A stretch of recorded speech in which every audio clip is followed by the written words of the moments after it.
नमस्कार। स्वागत है आज सभी बच्चों का आज की ड्राइंग क्लास में। मैं आपकी ड्राइंग टीचर स्वाति जनकावत आज आपको कक्षा 12 का पाठ 5 पढ़ाऊंगी। बच्चों, हमारा जो कक्षा 12 का पाठ 5 है यह है भारतीय कांस्य मूर्तियाँ। यहाँ पर आज हमारे इस पाठ में हम भारतीय कांस्य मूर्ति परंपरा के बारे में बात करेंगे। भारतीय मूर्ति निर्माण परंपरा का इतिहास अपने आप में बड़ा ही प्राचीन इतिहास है, परंतु बच्चों इस पाठ में आज हमें कांस्य मूर्तियों के संबंध में पढ़ने को मिलेगा। यह जो कांस्य मूर्ति निर्माण कला है बच्चों, हमारे इतिहास में हमें प्राचीन काल से देखने को मिलती है। इससे संबंधित बड़े ही सुंदर और सुगढ़ जो उदाहरण हैं वे हमें सिंधु घाटी सभ्यता से भी मिले हैं। सिंधु घाटी सभ्यता में बच्चों हमें इस तरीके की एक धातु से बनी नर्तकी की मूर्ति प्राप्त हुई है। यह जो नृत्यांगना की मूर्ति है बच्चों, ये अपने आप में बड़ी ही सुंदर और बेजोड़ कलात्मक नमूना है। धातु से बनी हुई यह मूर्ति सिंधु घाटी सभ्यता के लोगों की मूर्ति निर्माण परंपरा की कहानी कहती है कि कैसे सिंधु घाटी लोग भी धातु विज्ञान कला के संबंध में जानते थे और वे लोग धातु से सुंदर प्रकार की मूर्तियां बनाते थे। उनसे सिंधु घाटी समय से प्राप्त यह जो नर्तकी की मूर्ति है, अपने आकार, प्रकार और गुणवत्ता के आधार पे उस समय के मूर्तिकार की गुणवत्ता, उसकी कलात्मकता के साक्ष्य स्वरूप हमारे सामने इस चित्र में प्रस्तुत है। यह जो नर्तकी की मूर्ति है बच्चों, यह बड़ी ही विशिष्ट निर्मित मूर्ति कला का एक उदाहरण है। सिंधु घाटी कालीन यह नृत्यांगना की मूर्ति 3 इंच की छोटी सी धातु की बनी हुई मूर्ति है, जो उस समय की धातु ढलाई कला के बारे में हमें बताती है। बच्चों, इसके बाद में हमें बहुत से और भी दक्षिणी भारत से लगभग 7वीं शताब्दी के बहुत ही सुंदर धातु ढलाई कला के नमूने प्राप्त होते हैं। इसके अतिरिक्त भी हमें बच्चों 10वीं शताब्दी के चोल कालीन शासकों के दक्षिणी भारत में बनाए गए हिंदू देवी देवताओं की मूर्तियां प्राप्त होती हैं, जो हमें उस समय की अर्थात 10वीं शताब्दी की मूर्ति निर्माण कला परंपरा के संबंध में बताती है कि किस प्रकार से चोल शासन काल में भी बहुत ही सुंदर सुंदर कांस्य धातु से मूर्तियां बनाई जाती थी। अतः वे उस समय में मूर्ति निर्माण के लिए लास्ट वैक्स तकनीक, मधुचिस्ट तकनीक का प्रयोग करते थे और इसी तकनीक से वे सुंदर धातु ढलाई कला के सर्वोत्तम नमूने, प्रतिमाएं बनाते थे। यह जो तकनीक है बच्चों, इस तकनीक के बारे में हम थोड़ा सा समझें। बड़ी ही साधारण और सरल स्वरूप में यह लास्ट वैक्स तकनीक में वे लोग मूर्तियां बनाते थे और यह बहुत ही प्राचीन और परंपरागत विधि है। इस मूर्ति निर्माण तकनीक में बच्चों सबसे पहले जो प्राकृतिक मोम होता है उससे मूर्ति गढ़ ली जाती थी, मूर्ति बनाई जाती थी। फिर इस मूर्ति पर बच्चों, मोम की मूर्ति पर मिट्टी को गूंद कर अच्छे से उसके ऊपर एक लेप चढ़ा लिया जाता था, आवरण बना लिया जाता था। मिट्टी का आवरण चढ़ाने के बाद में बच्चों उसे सुखाया और आग में पकाया जाता था। पकाने से पूर्व मिट्टी की इस आवरण पे ऊपर और नीचे की तरफ एक छोटे छोटे 2 होल, छेद कर दिए जाते थे। छेद करने के पश्चात जब इसे पकाया जाता तो आग पाकर वह मोम अंदर पिघल जाती और ऊपर के और नीचे के छेद से निकलकर बाहर आ जाती थी। इस तरीके से एक खोखला जो ढांचा है वो प्राप्त होता था। अब इस खोखले ढांचे के नीचे वाले छेद को बंद कर दिया जाता था और ऊपरी छेद से बच्चों इसमें धातु पिघलाकर भर दी जाती थी। जब यह धातु ठंडी हो जाती तो इस मिट्टी के खोल को तोड़ लिया जाता और धातु की मूर्ति प्राप्त कर ली जाती थी। ये एक परंपरागत मूर्ति निर्माण की तकनीक थी। बच्चों, इन्हीं तकनीकों का प्रयोग यहाँ पर किया गया था। अतः हमारे इतिहास की इसी प्रकार की कांस्य मूर्ति शिल्पकला के बेजोड़ नमूनों में पहला स्थान प्राप्त है बच्चों नटराज की मूर्ति को। यह नटराज की प्रतिमा हमें यहाँ पर चित्र में दिखाई दे रही है। चोल काल में बनी यह नटराज की मूर्ति अपने आकार, प्रकार और मुद्रा, विन्यास, विभिन्न गुणात्मक तत्वों के लिए जानी जाती है। ये जो नटराज की मूर्ति है यह चोल काल में 11वीं शताब्दी में कांस्य धातु से बनाई गई थी। तंजावर, तमिलनाडु से बच्चों ये मूर्ति प्राप्त हुई थी और यह 98 गुणा 84 सेंटीमीटर की ये छोटी सी मूर्ति है और यह चोल काल में बनाई गई। वर्तमान में यह राष्ट्रीय संग्रहालय नई दिल्ली में सुरक्षित रखी गई है। यह जो नटराज की मूर्ति है बच्चों, कांस्य धातु में बनाई गई मूर्तियों में सर्वोत्तम मानी जाती है और सबसे सुंदर भी मानी जाती है। जैसा कि आपको बताया कि ये अपने गुणों के कारण और आकार प्रकार के कारण सबसे सुंदर मानी गई है। इस आकृति को देखकर ही कलाकार इसकी छंदमयता के लिए इसे संसार की सर्वोत्तम मूर्ति कृति मानते हैं। इस मूर्ति में लयात्मक जीवन के संपादन के उदाहरण हमें देखने को मिलती है कि किस प्रकार जीवन के संतुलन को इसके अंतर्गत भगवान शिव के स्वरूप में गढ़ा गया है। ये जो मूर्ति है बच्चों, बहुत से प्रतीक अर्थों को अपने में समाये हुए है। भगवान शिव का यह जो चतुर्भुजी रूप है, ये अपने आप में विशिष्ट बना हुआ है। यहाँ भगवान शिव के 4 भुजाएं बनाई गई हैं बच्चों, और ये जो चारों भुजाएं हैं विभिन्न आयुधों से सुसज्जित है। सीधे हाथ में भगवान शिव के डमरू बनाया गया है। यह जो डमरू है, यह सृजन का प्रतीक है, अर्थात जो डमरू से निकलने वाली ध्वनि है, संगीत है, वह इस संसार को गति प्रदान करती है, नव निर्माण के लिए प्रेरणा देती है। अतः ये जो डमरू बनाया गया बच्चों, सृजन के प्रतीक स्वरूप बनाया गया है। बाएं हाथ में भगवान शिव के एक आग का गोला दिखाया गया है। आग चूंकि सबको नष्ट कर देती है और पवित्र बना देती है, अतः यहाँ पर आग पवित्रता का सूचक तो है ही है, साथ ही साथ यह नाश का भी प्रतीक है, क्योंकि भगवान शिव का एक स्वरूप है जिसमें वे नाश के स्वरूप के प्रतीक अर्थ में जाने जाते हैं। अतः यहाँ पर जो आग है वह भी नश्वरता को दिखाती है। भगवान शिव के तीसरा हाथ जो बनाया गया है वह अभय मुद्रा में, अर्थात आशीर्वाद देते हुए, अर्थात वह संवर्धन, विकास, प्रगति के अर्थ सूचक यह अभय मुद्रा भगवान शिव की तीसरे हाथ में दिखाई गई है।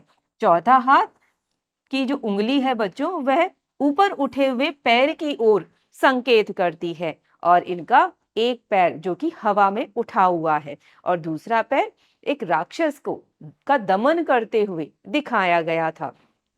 बच्चों, इसमें यह जो मूर्ति है वह अद्भुत संतुलन से युक्त बनाई गई है, क्योंकि भगवान शिव एक पैर पर नृत्य करते हुए, तांडव करते हुए यहाँ इस मूर्ति में दिखाए गए हैं। अतः पूरे शरीर का संतुलन एक पैर पर टिका हुआ है, इसलिए इस मूर्ति को अपने समय की अद्भुत संतुलन का उदाहरण माना गया है। अतः यह भारतीय मूर्तियों में संतुलन के एक बेजोड़ नमूने के रूप में मानी जाती है। यह जो मूर्ति है बच्चों, यह बड़ी भाव भंगिमाओं से युक्त बनाई गई है।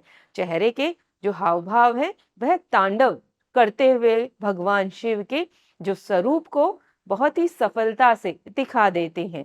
साथ ही साथ भगवान शिव का यह जो स्वरूप है वह अतिभंग मुद्रा का माना गया है। अतिभंग चूंकि प्रत्येक अंग प्रत्यंग विपरीत दिशाओं की ओर गतिमान करते हुए दिखाए गए हैं, अतः इसे अतिभंगीय मुद्रा कहा गया है। अगला हम इन्हीं धातु मूर्ति कलाओं के उदाहरण स्वरूप लेते हैं बच्चों। दूसरा, मध्य प्रदेश की बस्तर जिले की डोकरा मूर्ति निर्माण परंपरा।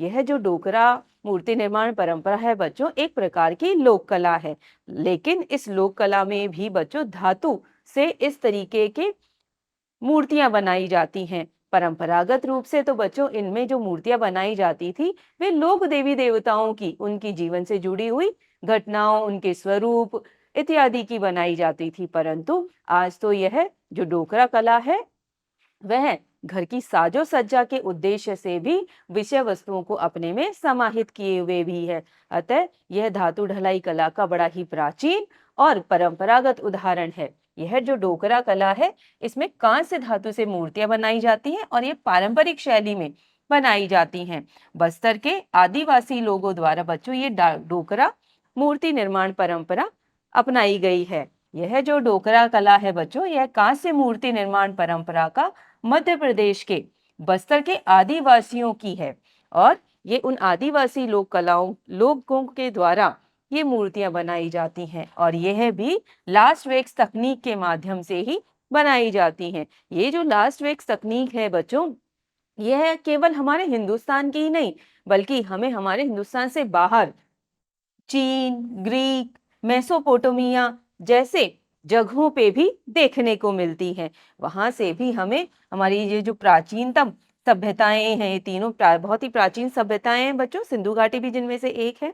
इन प्राचीन सभ्यताओं में भी हमें इस तकनीक का मूर्ति निर्माण में प्रयोग देखने को मिलता है। ये जो हमारी तकनीक है, हमारी कला है बच्चों, ये भारतीय कलाकारों से होती हुई आज भी विभिन्न लोक कलाकारों, आदिवासी कलाकारों से होती हुई आज भी नवीन स्वरूप में हमारे समक्ष मौजूद है, उपस्थित है। अतः हमारी ये धातु ढलाई कला अपने अलग अलग स्वरूप से होती हुई आज भी हमारे समक्ष उपस्थित है। अतः आज भी कांस्य धातु में वर्तमान समय के जो मूर्तिकार हैं वे मूर्तियां निर्माण करते हैं। इसका एक बहुत ही सुंदर उदाहरण लेते हैं बच्चों, देवी प्रसाद राय चौधरी द्वारा बनाया गया यह है श्रम की विजय नामक चित्र। यह जो श्रम की विजय चित्र है, जैसा चित्र में बच्चों देख सकते हो आप सब, 4 मनुष्य लकड़ी के डंडे लट्ठे से एक विशाल चट्टान को हिलाते हुए हमारे इस चित्र में दिख रहे हैं। यह जो मूर्ति शिल्प है बच्चों, श्रम की विजय, कांस्य धातु में 1954 में बनाया गया था, देवी प्रसाद राय चौधरी जी द्वारा बनाया गया है। आज ये राष्ट्रीय आधुनिक कला संग्रहालय नई दिल्ली में सुरक्षित रखा गया है। यह जो मूर्ति शिल्प है बच्चों, ये समकालीन भारतीय मूर्ति कला के इतिहास में डीपी राय चौधरी जी द्वारा दिया गया एक महत्वपूर्ण योगदान है। उन्होंने हमारी इस प्राचीन कांस्य मूर्ति कला परंपरा को नवीन रूप में हमारी समकालीन कला में स्थान प्रदान किया है।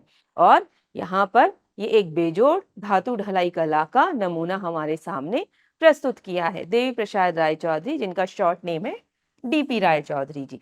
ये जो डीपी राय चौधरी हैं बच्चों, ये एक मूर्तिकार ही नहीं बल्कि बहुमुखी प्रतिभा के धनी हैं। ये एक चित्रकार भी थे, लेखक भी थे, संगीतकार भी थे, साथ ही साथ बच्चों ये पहलवान भी थे। अतः देवी प्रसाद राय चौधरी बहुत ही विभिन्न प्रकार के गुणों को अपने में समाहित किए हुए थे। वे सारे गुणों का प्रभाव हमें यहाँ पर उनके इस मूर्ति शिल्प में भी बच्चों देखने को मिल जाता है। देवी प्रसाद राय चौधरी जी का विचार था कि कला निर्माण कला रसिकों के आनंद देने के लिए है। यह उनका एक बहुत ही बड़ा विश्वास था और इसी की परिणति वे अपनी कलाओं में भी दिखाया करते थे। वे मानते थे कि जो हम चित्राकृतियां, मूर्तियां या कुछ बनाते हैं, कुछ कलात्मक गढ़ते हैं, तो वह इस संसार के सभी लोगों के लिए नहीं वरन उन लोगों के लिए विशेष है, उन लोगों को ध्यान में रखकर बनाई जाती है जो कि उस कला के प्रति समर्पण, आनंद और विश्वास की भावना रखते हैं, जो उन्हें समझना चाहते हैं, उनके आनंद के लिए ये कलाकृतियां गढ़ी जाती हैं। अतः यह उनका एक विश्वास है कि उनकी जो कृतियां हैं वो कला रसिकों को आनंद देने के लिए बनाई गई हैं। इसी प्रकार से बच्चों जो श्रम की विजय चित्र है, यह एक बहुत ही प्रसिद्ध मूर्ति है जिसमें 4 श्रमिक विशाल चट्टान को हिलाते हुए, कोशिश करते हुए इसमें मूल्यांकित हुए हैं। जैसा कि आपको चित्र में ही बताया था बच्चों कि एक चट्टान को कैसे वे 4 श्रमिक हिला रहे हैं लकड़ी के माध्यम से, तो ये उनका बनाया गया एक बहुत ही महत्वपूर्ण कृति है। ये जो शिल्पाकृति है बच्चों, भारत के स्वतंत्रता संग्राम के प्रतीक स्वरूप को दर्शाती है। बच्चों ये बड़ा ही ऐतिहासिक मूर्ति शिल्प है। ये जो शिल्प बनाया था देवी प्रसाद राय चौधरी जी ने, यह मूर्ति शिल्प उन्होंने चेन्नई के मरीना तट पे स्थापित किया था 1959 में। उनके द्वारा ये जो मूर्ति शिल्प है वो मरीना तट पे स्थापित किया गया था और गणतंत्र दिवस की पूर्व संध्या पर ये उन्होंने इस तट पर स्थापित किया। और इस मूर्ति को वहां पर स्थापित करने का सबसे बड़ा जो उद्देश्य था वह यह था कि हमारे भारतीय लोगों के द्वारा जो स्वतंत्रता संग्राम में अपना समर्पण, बलिदान, आत्मत्याग किया गया था, उसके स्वरूप को, उसके बलिदान को दिखाने के लिए यह मूर्ति शिल्प यहाँ पर रखा गया था।